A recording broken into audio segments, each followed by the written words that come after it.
Here in the Sunshine State, solar energy is nothing new. But what do you do if you can't install them on your roof or don't have the land to support it?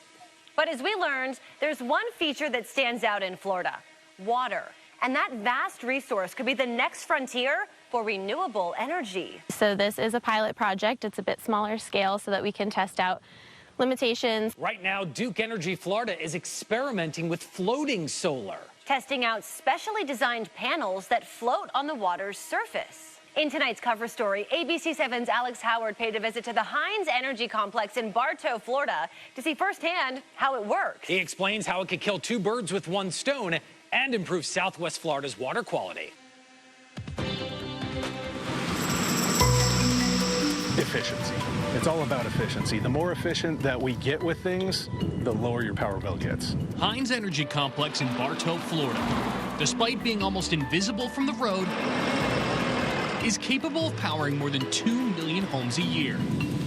On top of their daily duties of generating power, the men and women who work here have also made time for something of an experiment, right here in their backyard. This is a pilot project. It's a bit smaller scale so that we can test out limitations, capabilities, efficiencies, and try to implement it in larger scale in the future if it's successful. These aren't your average solar panels. Instead of sitting on your roof, this array of 1,800 individual panels floats on the surface of a pond, covering about 2 acres. Shayna Fraley is the project manager. So this project, it is 1 megawatt, and kind of just to conceptualize the energy use, it'll be about 100 houses that it can service annually. The pond itself serves its own purpose for the Hines Energy Complex. Like many power plants, this one generates a lot of excess heat, and it needs somewhere for that heat to go. For us, we use a 1,200-acre cooling pond that's man-made that acts as a radiator for the plant.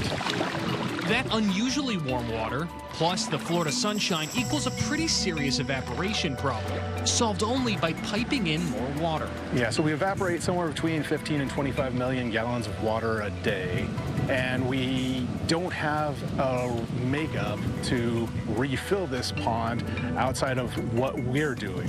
And while these panels are still just a pilot project, the idea is that they could stop the sun from evaporating the water in this cooling lake while also generating energy, fixing 2 problems for the price of 1. You know, in theory, we could even add on here in the future if everything kind of lined up, but just a great use of the land, especially if it's water that's not being used recreationally or for other purposes. The idea is that if scaled up or even used elsewhere, it could be used on retention ponds or other unused bodies of water across Florida, allowing for clean local power generation. And while solar is nothing new, having panels floating on water is, at least here in the U.S. Duke Energy will have about 25 grid-tied solar projects, utility-scale solar projects in operation by the end of next year. So solar is nothing new to us. We've been investing in this technology since the 1980s. But aside from clean power generation, there's another angle that could specifically help places like Southwest Florida too: harmful algae bloom prevention. That's something that we're going to be kind of looking into and researching as we go. So it'll be, you know, if there are any environmental impacts, and specifically with the algae, if we can kind of decrease any algae blooms by having less sun shining down, as well as, you know, the evaporation losses and everything. It's an idea that could steal the sunlight used by blue-green algae while also producing clean energy, something that Duke Energy and others will be keeping a close eye on as they continue developing the technology. You know, only have one planet, so sustainability and thinking of those innovative ways to continue providing clean energy is, of course, very important to us. Reporting in Bartow, Alex Howard, ABC 7. Let's get you a little more on how floating solar panels can prevent algae blooms. Blue-green algae prefers warm, sunny weather and water temperatures above 75 degrees. But increasing shade can control the algae and stop the process of photosynthesis before a bloom grows.